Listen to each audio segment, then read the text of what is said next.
ditemukan kurang lebih sekitar 12 tahun yang lalu, kebetulan oleh diri saya sendiri atas izin Allah. Dalam peranannya sebagai salah satu alternatif untuk pengobatan berbagai macam penyakit.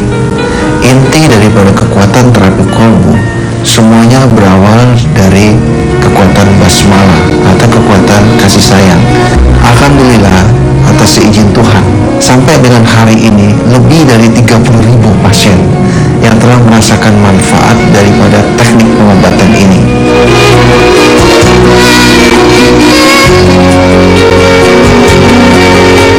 Saya sakit kepala sebelah kanan. Kalau saya sakit kepala sebelah kanan itu diikuti dengan emosi yang tinggi dan jerawat yang besar-besar. Saya sering minum obat-obatan sakit kepala. Lalu saya datang ke Ustadz Sony dibawa oleh ibu saya. Saya diterapi sebanyak 3 kali. Dari sini saya cuma dikasih minyak untuk diolesi di bagian yang sakit dan air mineral untuk minum. Saya sakit lambung sudah 3 tahun. Saya sudah ke dokter, ke rumah sakit, dikasih obat begitu, kambuh lagi. Setelah saya lihat Ustadz Sony di JEK TV, saya berminat untuk menghubungi Pak Sony. Setelah saya telepon, diminta datang ke terapi kolbu. Yang pertama saya biasa-biasa aja. Terus yang kedua itu setelah pulang enak tidur, enak makan. Kondisi saya lebih bagus. Jadi saya terima kasih kepada Allah dan terima kasih melalui Pak Ustadz Sony. Kami tidak menggunakan obat, kami tidak menggunakan jamu, kami tidak menggunakan jarum suntik, kami juga tidak menggunakan pijat-pijat, kami tidak menggunakan ayat-ayat atau tulisan-tulisan dari agama-agama tertentu, dan kami tidak menggunakan bantuan jin. Sehingga alternatif daripada pengobatan ini boleh dikata aman dan tidak mengandung unsur musyrik. Assalamualaikum warahmatullahi wabarakatuh. Pemirsa, apa kabarnya? Senang sekali pada malam hari ini saya Tarna Maesari tentunya kembali lagi menjumpai Anda dalam terapi kolbu The Power of Soul. Dan seperti biasanya Tarta ditemani oleh guru besar dari terapi kolbu, ada Bapak Ustadz Sony Sutrisna yang akan membahas mengenai kebersihan hati. Jadi tema kita untuk malam hari ini adalah kebersihan hati. Dan ada juga mantan pasiennya dari terapi kolbu, ada Ibu Ernawati yang menderita penyakit vertigo dan juga diabetes. Baiklah pemirsa, langsung saja Tarta menyapa Bapak Ustadz Sony Sutrisna. Assalamualaikum warahmatullahi wabarakatuh. Waalaikumsalam warahmatullahi wabarakatuh, Mbak Teta. Alhamdulillah nih Pak, malam hari ini nampaknya ceria sekali nih Pak. Insya Allah, alhamdulillah baik. Apa karena bersih hatinya itu Pak? Ya, hanya Allah yang tahu ya. Tahu ya. Baik, kepada Ibu Ernawati. Assalamualaikum Ibu. Apa kabar Ibu? Baik, alhamdulillah ya Bu ya. Baik, Pak, ini kita berbicara mengenai kebersihan hati. Memang setiap manusia itu memang diharuskan memiliki hati yang bersih. Tapi hati yang bersih itu sangat sulit sekali nih Pak. Bagaimana sih Pak agar kita bisa ada yang namanya kebersihan hati itu sendiri? Iya, terima kasih. Assalamualaikum warahmatullahi wabarakatuh, para pemirsa JEK TV yang dimuliakan oleh Allah dan berbahagia. Para pemirsa, pada kesempatan yang berbahagia ini sengaja kita mengambil tema kita, yaitu kebersihan hati. Saya pikir tema kebersihan hati ini sangat penting untuk kita jadikan bahasan, mengingat karena ternyata inilah inti daripada tujuan diturunkan agama di muka bumi ini. Semuanya dalam rangka supaya si pembuat agama tersebut menjadi memiliki hati yang bersih. Adapun apa dan bagaimana hati yang bersih tadi, insya Allah nanti akan kita jelaskan pada waktu berikutnya ini. Baik Pak, terima kasih nih Pak ya, atas waktu yang sudah dijelaskan sedikit bahwa memang setiap manusia itu memang harus diberikan namanya kebersihan hati. Dan bagaimana pemirsa caranya agar setiap manusia itu memiliki hati yang bersih, walaupun memang ini sangat sulit sekali ya. Kita tunggu jawabannya setelah pesan-pesan berikut ini. Tetaplah bersama kami dalam terapi kolbu The Power of Soul.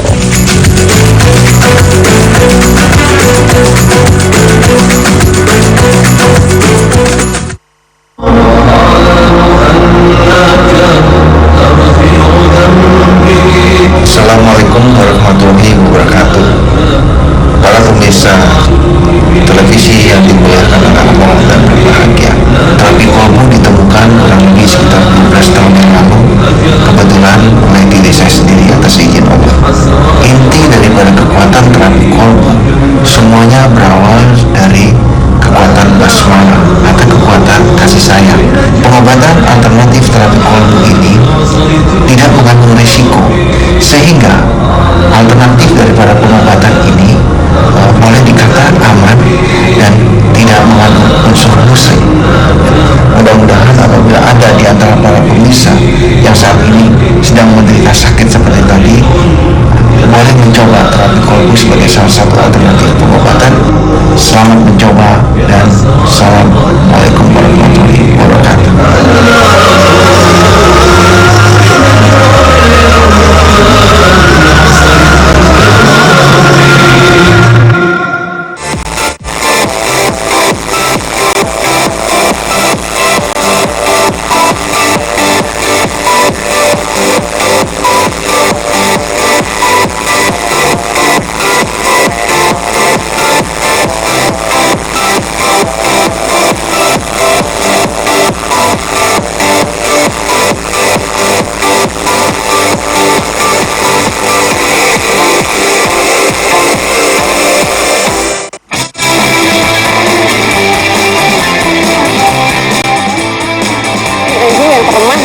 yang ada di seluruh dunia. Bangunan tua termegah di dunia. Pokoknya berita-beritanya menarik banget dan juga bermanfaat buat kamu. Pastinya setelah nonton Ada saja kamu tambah pinter. Adalah laut beku yang dikelilingi oleh tanah. Ada-ada saja, hai.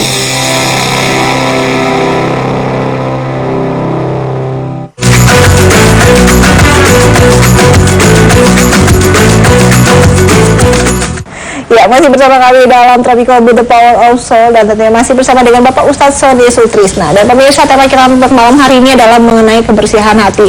Dan memang sangat luar biasa sekali ya mengenai kebersihan hati ini, karena memang di setiap manusia itu memiliki kesulitan untuk namanya memiliki kebersihan hati. Baik, Pak Ustadz, mungkin bisa dijelaskan kembali nih Pak, bahwa memang bagaimana cara kita biar bisa mendapatkan namanya kebersihan hati itu sendiri, Pak? Iya,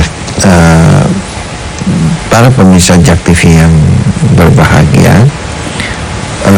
sepertinya kalau kita lihat kebersihan hati ini simpel. Hati ya dibersihkan saja, tapi kalau kita coba melihat inti daripada tema kita pada hari ini tentang kebersihan hati tadi, ternyata di situ mengandung suatu makna atau hikmah yang sangat dalam dan luas sekali. Saya teringat di dalam kitab suci bahwa hati-hati yang kotor, sebuah hati yang dipenuhi dengan kotoran-kotoran tadi, Allah mengumpamakan di dalam kitab suci Al-Quran khususnya, itu diumpamakan seperti manusia yang di depannya ada dinding yang tebal. Bahkan di dalam kitab suci Allah mengancam manusia dan bangsa jin yang kira-kira intinya seperti ini: sesungguhnya akan aku penuhi neraka jahanam dari golongan jin dan manusia. Mereka memiliki hati, tapi tidak pernah mereka gunakan untuk memahami. Nah, kenapa hatinya tidak bisa digunakan untuk memahami? Karena hatinya sedang tertutup oleh dinding yang tebal tadi. Hatinya sedang tertutup oleh kotoran-kotoran hati. Nah, kotoran-kotoran hati inilah yang membuat hati tersebut sulit untuk dipakai untuk memahami. Nah, hati ini karena terkontaminasi oleh kotoran tadi, yang dimana di dalam kitab suci Al-Quran dikatakan bahwa di depannya ada dinding yang tebal. Para pemirsa JAK TV yang berbahagia, kenapa saya pikir ini adalah merupakan suatu yang sangat penting untuk kita jadikan bahasan? Karena ternyata sekali hati tersebut tertutup oleh dinding yang tebal, hanya Allah yang bisa membuka dinding tersebut. Orang tua tidak bisa membuka dinding itu. Manusia biasa tidak bisa. Para nabi juga tidak bisa membuka dinding tersebut. Yang bisa membuka dinding tersebut hanya Allah. Saya ambil contoh misalkan begini. Bagaimana hebatnya seorang Nabi Ibrahim alaihissalam. Beliau tidak bisa membuka dinding yang tebal bapaknya sendiri. Bapaknya tetap menyembah berhala. Rasulullah juga demikian. Bagaimana Rasulullah Ya, beliau sampai berhasil menembus 7 langit, sampai ke Sidratul Muntaha, menerima perintah sholat langsung. Bahkan Rasulullah adalah Nabi yang terakhir. Tapi Rasulullah tidak bisa membuka dinding pamannya sendiri, misalkan Abu Lahab. Ya. Nabi Musa yang katanya bisa dengan mukjizatnya membelah lautan, tangannya bisa mengeluarkan cahaya, bisa mendatangkan lautan menjadi merah dan segala macam, tidak bisa membuka dinding yang menutup Fir'aun. Padahal Fir'aun adalah bapak angkatnya. Nah, di sini artinya apa? Di sini artinya jangan main-main dengan urusan dinding ini. Ya, sekali dia tertutup, sekali dia ngeblok, hanya Allah yang bisa membuka. Nah, yang jadi pertanyaan sekarang, bagaimana agar supaya keluarga kita, yang dimana di sana isinya adalah orang-orang yang kita cintai, ada ibu kita, ada ayah kita, ada anak-anak kita, ada istri, ada suami, ada orang-orang yang kita cintai dalam hidup ini. Nah, bagaimana agar supaya orang-orang yang kita cintai ini jangan sampai tertutup oleh dinding yang tebal tadi. Kenapa? Karena sekali tertutup, orang yang kita cintai itu, walaupun kita nasihatin pakai corong sekalipun di kupingnya, dia tidak akan mau dengar. Nah, inilah yang saya pikir perlu diwaspadai apabila datang iri, datang dengki, datang buruk sangka, datang cemburu di dalam lingkungan keluarga yang kita cintai tadi. Segera bersihkan, segera ingatkan. Kalau misalkan ada keluarga kita iri sama teman, jangan iri. Kalau ada anak kita mungkin dengki sama temannya, jangan dengki. Kalau misalkan ada keluarga kita yang sombong, jangan sombong. Ingatkan. Kenapa? Karena kasihan kalau sampai anggota dari keluarga kita tertutup oleh kotoran-kotoran hati berupa iri, dengki, berusaha sombong tadi, maka kasihan, dia akan terpisah dari keluarga kita. Mungkin jasadnya ada di dalam keluarga kita, tapi omongan kita sudah nggak bisa lagi didengar oleh mereka. Kan kasihan.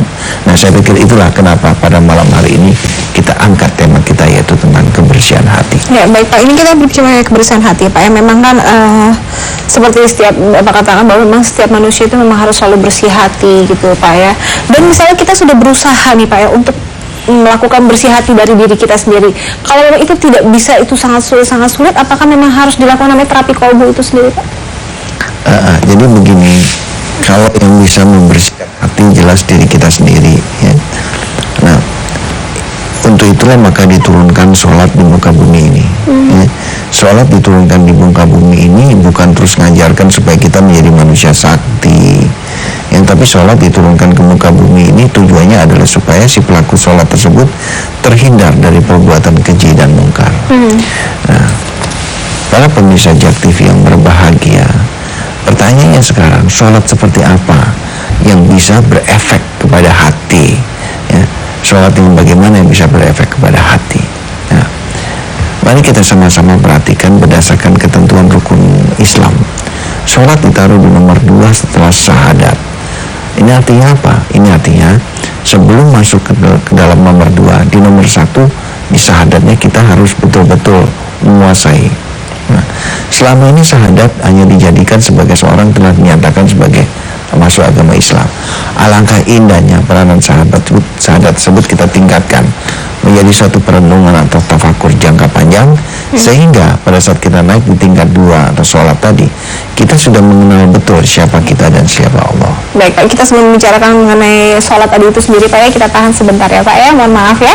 Ya pemirsa, jangan kemana-mana karena terapi kolbu akan segera kembali, tentunya setelah pesan-pesan berikut ini.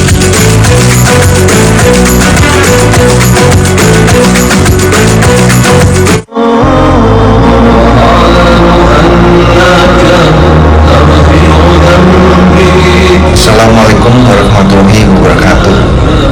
Para pemirsa televisi yang dimuliakan Allah dan berbahagia, terapi kolbu ditemukan kurang lebih sekitar 12 tahun yang lalu, kebetulan oleh diri saya sendiri atas izin Allah.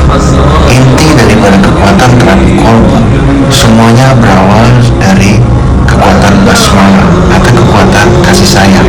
Pengobatan alternatif terapi kolbu ini tidak mengandung risiko, sehingga alternatif daripada pengobatan ini boleh dikatakan aman dan tidak mengandung unsur musrik. Mudah-mudahan apabila ada di antara para pemirsa yang saat ini sedang menderita sakit seperti tadi, boleh mencoba terapi kolbu sebagai salah satu alternatif pengobatan. Selamat mencoba dan Assalamualaikum warahmatullahi wabarakatuh.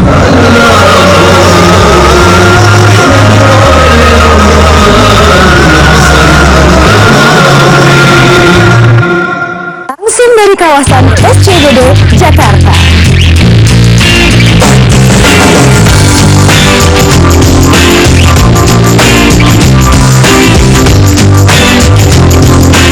Kami hadir mulai dari jam 11 malam.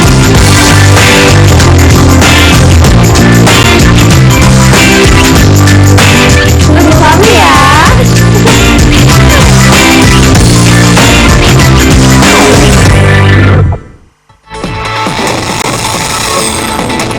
Assalamualaikum warahmatullahi wabarakatuh. Halo, saya Ridho Roma.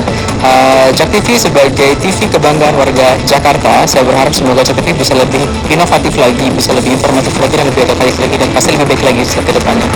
Jak TV, My City, My TV.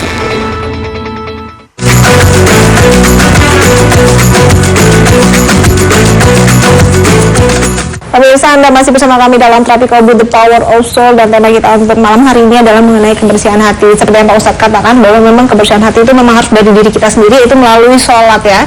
Dan tadi ada perbincangan Pak mengenai sholat itu sendiri adalah awalnya syahadatnya itu sendiri ya Pak ya. Lalu bagaimana nih Pak, biar kita juga sholat khusyuk gitu ya, agar hati kita bersih, ini apa sih Pak tahapan-tahapan yang harus dilakukan? Ya, ini juga satu pertanyaan yang luar biasa ya Mbak Tetra. Para pemirsa Jak TV yang berbahagia, pertanyaan sekarang, sholat seperti apa sih yang bisa berefek kepada hati? Maka mari kita perhatikan bahwa sholat itu ditaruh di posisi nomor 2. Ya, pentingnya kita menguasai syahadat. Nah, setelah kita menaik di tingkat 2 itu sholat tadi. Nah, di sini Allah juga mengingatkan di dalam kitab suci, jangan kamu mengerjakan sholat sementara kamu dalam keadaan mabok, hingga kamu mengerti dan memahami apa yang kamu ucapkan di dalam sholatmu itu. Nah, ini artinya apa? Artinya, pada saat kita sholat, kita harus mengerti apa yang kita ucapkan. Nah, supaya kita bisa memahami apa yang kita ucapkan, maka setelah selesai sholat, apa yang kita ucapkan, praktekkan di kehidupan. Sehingga pada saat kita sholat berikutnya, pada saat kita mengucapkan, kita sudah paham, karena sudah praktek. Nah, kalau ini terus dilakukan seperti itu, terus menerus kita sholat, kita praktek, kita sholat, kita praktek, kita sholat, kita praktek, maka sholat tadi akan berefek kepada hati. Para pemirsa Jak TV yang berbahagia, untuk bisa membersihkan hati bukan suatu pekerjaan mudah dan bukan merupakan suatu pekerjaan gampang. Seperti tadi telah dijelaskan bahwa kaliber para nabi saja susah. Ya, artinya ini bukan satu pekerjaan yang gampang. Nah, disinilah perlunya sholat tadi. Kenapa sholat ini dilakukan secara intensif? Pagi, siang, sore, siang, malam, pagi, subuh, terus diulang-ulang. Belum lagi sunnah-sunnah ya, semua teman. Untuk menghantam hati, untuk membersihkan hati. Begitu selesai sholat praktek, selesai sholat praktek, selesai sholat praktek, dalam rangka pemahaman. Sehingga pada saat kita membaca misalkan di dalam sholat tadi, kita membaca doa iktidal misalkan, kita paham betul kenapa sih kok ada doa iktidal di dalam sholat, kenapa kok doa iktidal dimasukkan di dalam perangkat sholat, kok sedemikian pentingnya doa iktidal ini dimasukkan dalam sholat. Atau misalkan kita ruku duduk di antara 2 sujud, kok begitu pentingnya duduk di antara 2 sujud. Nah, ini hanya bisa terjawab kalau kita praktek. Nah, sehingga pada saat sholat berikutnya kita paham, pada saat sami'allahu liman hamidah, karena kita sudah praktek, kita tahu kenapa kok harus sami'allahu liman hamidah. Nah, kalau ini dilakukan terus berulang, dia akan berefek kepada hati. Nah, untuk itulah memang sholat diturunkan ke muka bumi agar si pelakunya terhindar dari perbuatan keji dan mungkar. Artinya apa? Untuk supaya terhindar dari perbuatan keji dan mungkar, sholat itu harus berefek kepada hati. Nah, untuk bisa berefek kepada hati, maka kita harus mengerti dan paham. Nah, untuk bisa paham, kita harus praktek supaya dia berefek kepada hati. Nah, ini kalau terus dilakukan, diharapkan si pelaku sholat itu nantinya akan menjadi manusia-manusia yang berakhlak mulia, bertabiat baik, atau memiliki hati yang bersih akibat daripada praktek di dalam sholatnya. Saya pikir demikian. Ya, baik, ini kepada Ibu Ernawati nih Bu ya, Pak Ustadz mengatakan bahwa memang untuk membersihkan hati adalah melakukan sholat Ibu ya. Apakah dengan Ibu melakukan sholat, Ibu sudah bisa membersihkan hati Ibu sendiri atau seperti apa nih? Apa dengan terkadang sholat. agak masih sulit juga nih? Ya, saya dengan sholat. Apa saya ke sholat pergi. Memang seperti itu, Bu. Ya, dengan sholat. Baik, Untuk ini berobat juga sholat saya. mohon maaf apa, Bu? Untuk pergi berobat saya sholat dulu. Untuk pergi berobat pun juga sholat. Nah, Ibu yang sampai akhirnya Ibu memutuskan datang ke tempatnya Pak Ustadz Somsi Sutrisna ke terapi kolbu ini apa sih, Bu? Ya, saya udah tonton sama 2 minggu ya. Saya sholat, saya harus kemana. Saya sholat malam, saya terus jalan ke Pak Sony. Setelah melakukan sholat itu sendiri pun Ibu ada diberikan jalan untuk baik Ya, kemana saya harus pergi. Sebelumnya Saya Ibu sudah pernah sempat ke tempat yang lain, ke medis ataupun ke... ke medis, iya. Kan saya dirawat 2 minggu. Ini karena penyakit vertigonya atau dari diabetes? Vertigo sama diabetesnya. 2 minggu di rumah sakit. 2 minggu dulu. Ya, sudah gitu saya udah dapat suntik insulin. Saya harus kerjakan di rumah. Sekarang kan udah enggak sama sekali. Insulin sudah lepas sama sekali, Bu? Sudah. Alhamdulillah ya, Bu. Ya. Sudah lepas. Ini berkat karena memang datang ke terapi kolbu itu Iya. sendiri, lakukan terapi di sana? Kena ke terapi kolbu. Itu mohon maaf sudah berapa lama, Bu? Dari penyakit vertigonya itu ada, diabetes itu ada, sudah berapa lama, Bu? Udah lama ya sebetulnya, cuman nggak tinggi gitu ya, nggak tinggi. Tapi selama 6 bulan itu kok datang vertigo juga, gulanya ada juga gitu. Itu Ini setiap artinya saya dirawat itu. Ini setiap bulan kah vertigo itu datang atau bagaimana sampai akhirnya dirawat? Enggak setiap bulan ya, setiap hari kadang-kadang ada. Tiap hari? Iya, jadi kadang-kadang